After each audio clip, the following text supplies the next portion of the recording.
हरे कृष्णा। वात्सल्य नृत्य की श्री राधिका रसोई में आप सबका स्वागत है। आज हम अपने श्री राधा गोविंद देव जी के लिए बनाएंगे सूजी की बर्फी। तो चलिए शुरू करते हैं। हरे कृष्णा हरे कृष्णा। सूजी की बर्फी बनाने के लिए किन किन सामग्रियों की जरूरत पड़ती है? इसके लिए हम कोई भी मेजरिंग बोल ले लेंगे, पर वही मेजरिंग बोल इन चारों आइटम्स के लिए लेंगे हम। जैसे कि ये हमने कटोरी ली है, तो सेम कटोरी की ही हमने एक कटोरी सूजी, 3/4 कटोरी शुगर चीनी, हाफ कटोरी मावा खोया जिसे कि मैंने घर पे बनाया है, और ये 1/3 कटोरी देसी घी।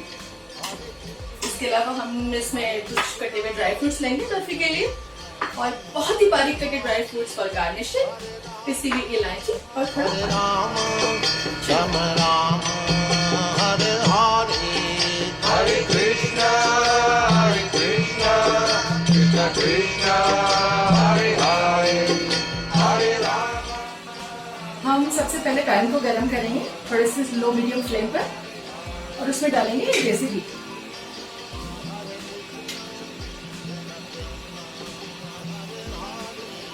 थोड़ा सा देसी घी हम रोक लेंगे, जो कि हमारे को अपने पैन को ग्रीसिंग करने के काम आएगा। जैसे ये देसी घी थोड़ा गर्म होता है, इसमें हम डालेंगे सूजी।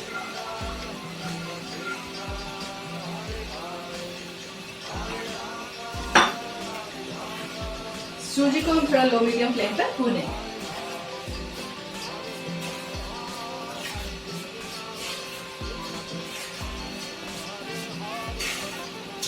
जितनी देर में सूजी भून रही है, हम अपने पैन की ग्रीसिंग कर लेंगे। इसमें हम बर्फी जमाएंगे। इसी देसी घी से हम इसकी बड़ी ग्रीसिंग करेंगे, जिससे कि बर्फियां चिपके ना। जैसे हम चलाते भी रहेंगे।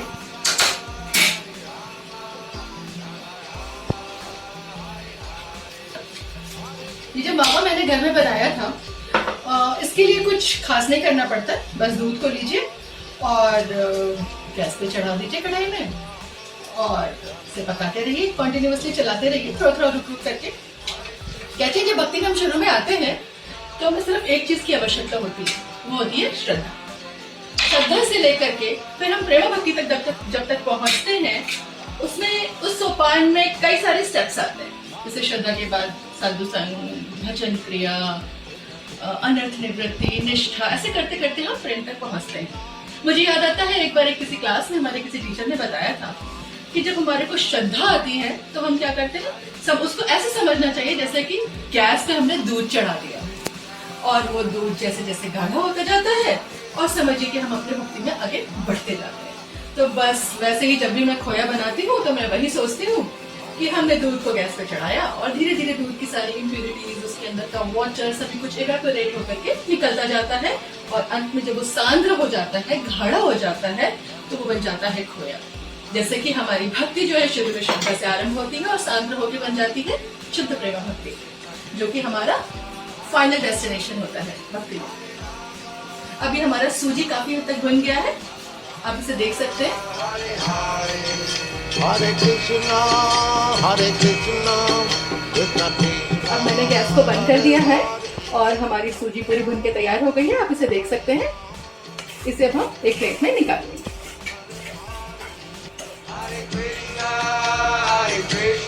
अब हम इसी पैन में जिसमें हमने सूजी भुनी थी, फिर से गैस को जला देते हैं और डालेंगे थोड़ा सा पानी। अभी कोशिश करेंगे हम इसका अंदाजा करेंगे कि करीब मैंने आधा कटोरी पानी डाला है, और अपनी 3/4 कटोरी जो हमने चीनी लेके रखी थी ये डाली है।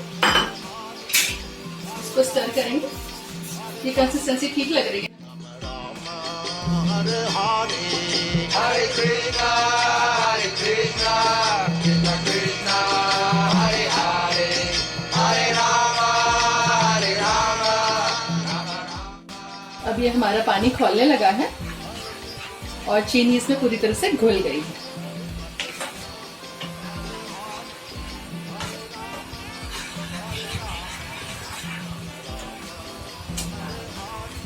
अब हम इसमें ये अपनी भुनी हुई सूजी डाल देंगे, जो कि हमने प्लेट में निकाल के रखी थी।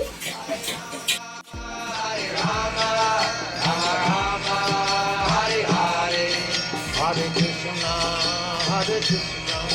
कृष्णा कृष्णा हरे Hare Hare Rama अब हम इसमें ये अपना खोया भी डाल देंगे।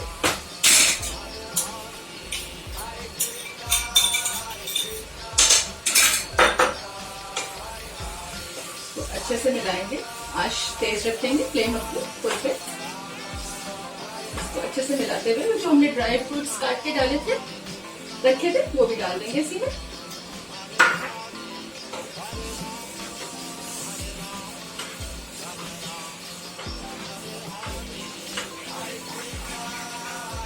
इसको ऐसे चलाते रहेंगे कि इसमें कोई भी लम्स ना आए। फिर हमने भी किसी इलायची रखी थी, इसे भी डाल देंगे।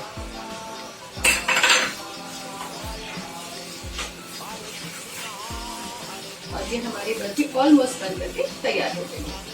इसका सिम्टम ये है कि कैसे पता चलेगा कि हमारी बर्फी पूरी तरह से तैयार हो गई है। हम देखेंगे कि इसने कढ़ाई में घी छोड़ना शुरू कर दिया है।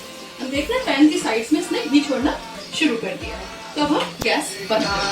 Hare Hare Hare Rama Hare Rama Rama Rama अब हम इसे जो है अपने इस जो ग्रीसिंग की हुई जो ट्रे है जिसमें हमें बर्फी जमाना है उसमें निकाल देंगे, इक्वली डिस्ट्रीब्यूट कर देंगे।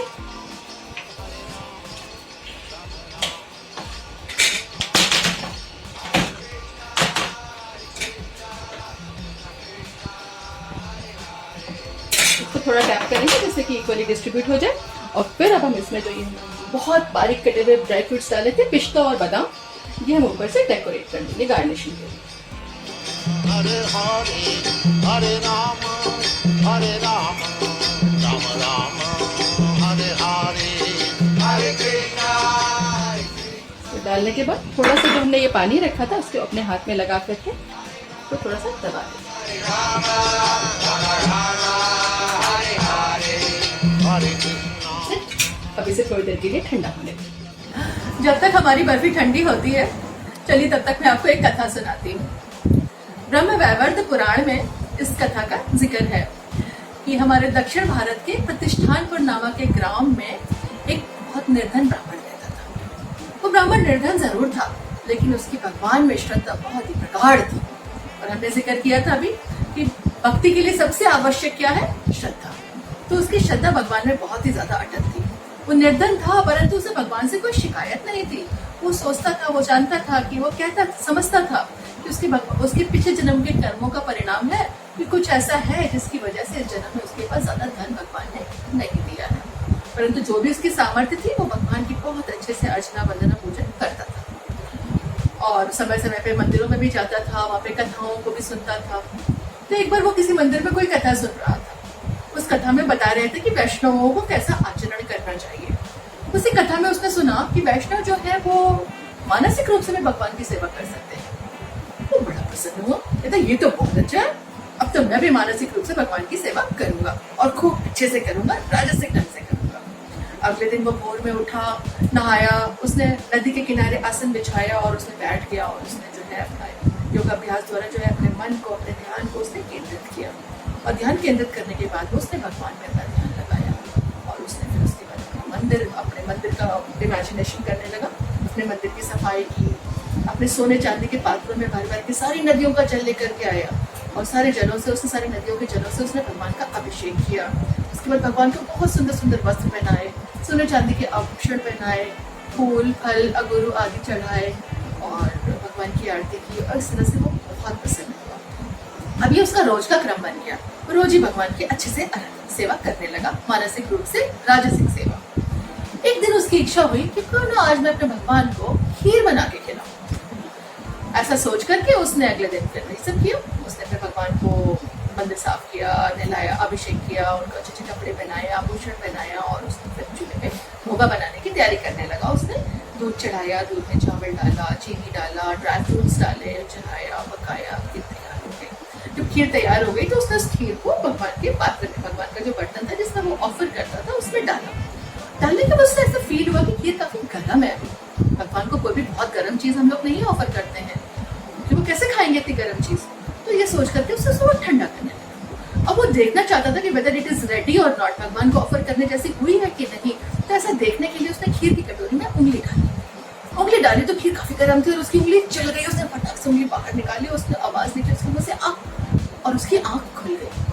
आँख खुल गई तो उसने अपनी उंगली देखी, उंगली जली हुई थी। तो वो बड़ा आश्चर्यचकित हो गया कि मैंने तो अपने ध्यान में भगवान को खीर बनाया था, सेवा कर रहा था, खीर गर्म थी, मेरी उंगली कैसे जल गई? He was so surprised। और उधर वैकुंठ में भगवान बैठे, वो हंस पड़े इस दृश्य को देख करके। और उनके आसपास बैठी हुई जो लक्ष्मियां थी वो पूछने लगी, हे नारायण, आप हंस क्यों रहे हैं? नारायण ने कोई जवाब नहीं दिया। उन्होंने विमान भेजा प्रतिष्ठानपुर उस ब्राह्मण को लाने के लिए। तो ब्राह्मण जब वहाँ पे वैकुंठ में पहुंचा तो लक्ष्मियों के समक्ष उन्होंने भगवान ने सारी कथा बताई कि कैसे कैसे क्या हुआ। और उसके बाद उन्होंने भगवान ने उसको प्रसन्न होकर के उस ब्राह्मण को अपने वैकुंठ लोक में वास दिया। इस कथा से हमें पता चलता है, दो चीजें पता चलती हैं कि भगवान सर्वव्यापक है। सर्वव्यापक मतलब भगवान हर एक कण कण में मौजूद है, वो हमारे हृदय में परमात्मा के रूप में मौजूद है। इसीलिए वो सब कुछ जानते हैं, सब कुछ देख सकते हैं, सब कुछ देख लेते हैं। और दूसरी चीज कि अगर हम भगवान को प्रेम से कोई चीज ऑफर करते हैं तो वो उसे जरूर स्वीकार करते हैं। तो हम प्रेम और भक्ति से अगर कोई चीज भगवान को ऑफर करेंगे तो वो भगवान उसे जरूर स्वीकार करेंगे। तो चलिए, हमारी बर्फी भी ठंडी हो गई होगी, हम भी अपना होगा भगवान को ऑफर करते हैं। अब हमारी बर्फी बिल्कुल ठंडी हो गई है, इसे हम अपने डिजायर पीसेस के हिसाब से काट लेंगे।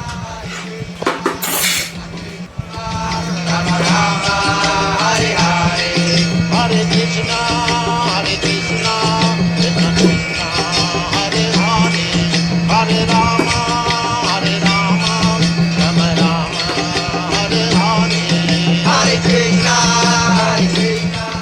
इसे छोटा बड़ा जैसा भी आप चाहें उस हिसाब से काट सकते हैं।